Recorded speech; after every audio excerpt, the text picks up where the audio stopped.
Way pagkahurot ning mga mga fake, mga negro ang ang kabuhat aning mga account. Kanindot para magit sa mga mensahe.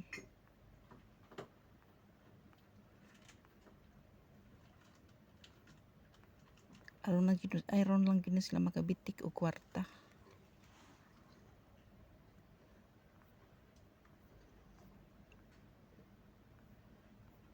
Wa rin ni sila mga hog sa tulay.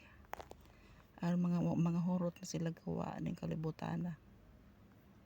Gigamit nila maayo ang lagway ni kuan. Aron lang mga babae matuo na ila para ba yung hadlok-hadlokon. Tanawan ninyo ha. Kung kinsay nagamit aning account, usan ni ka negro.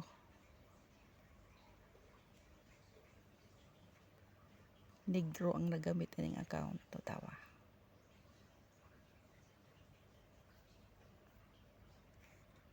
Ato nang i-click ang WhatsApp.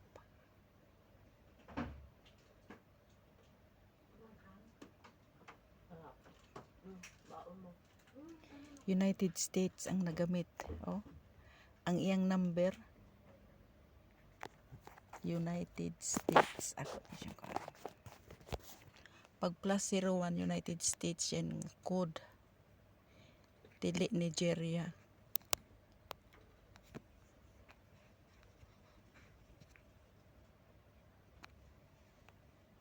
Tawa ha.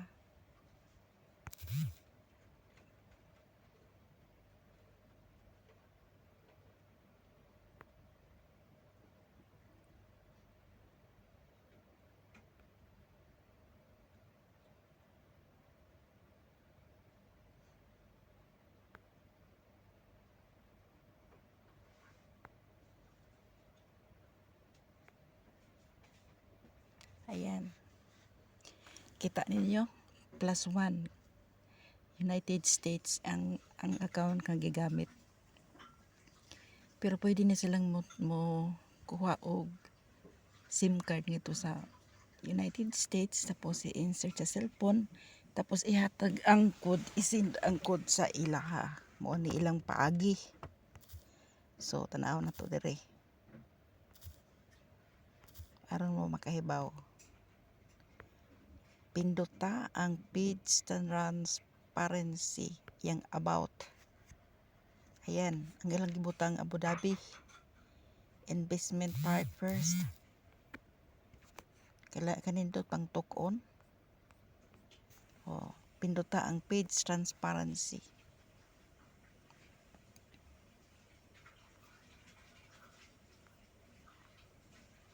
Ang Facebook dili mag-report og false. So tanawan ni ang naggunit sa cellphone kung unsang lugar.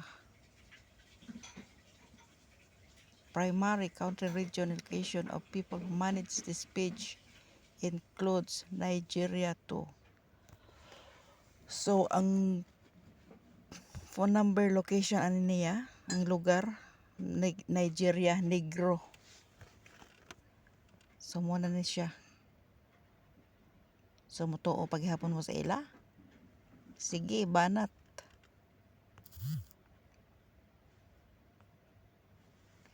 Bago na siya nga page April 30 lang ni siya gihimo.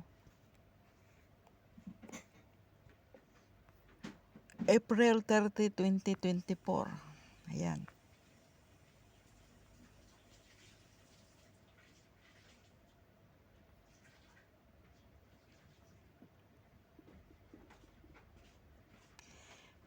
Bisan imo ni silang ipam-block.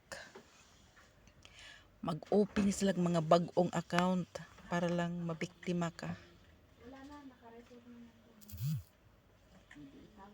O, di ba?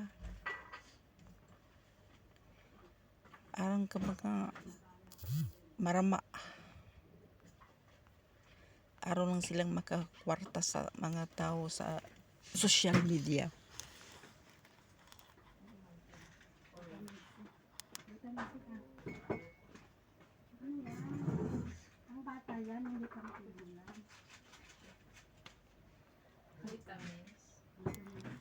ilan lang gikuha ang kuan. Amo to nganong gi tugutan ni sa prinsipe sa Dubai nga gamiton ng iyang mga picture sa social media para mambiktima og tao.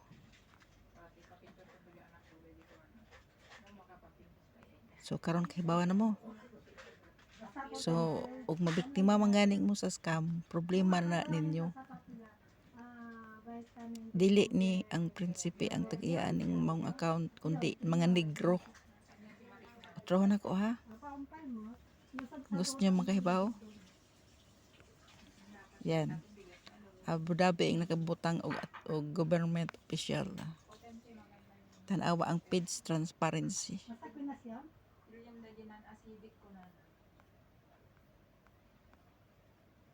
Ayan.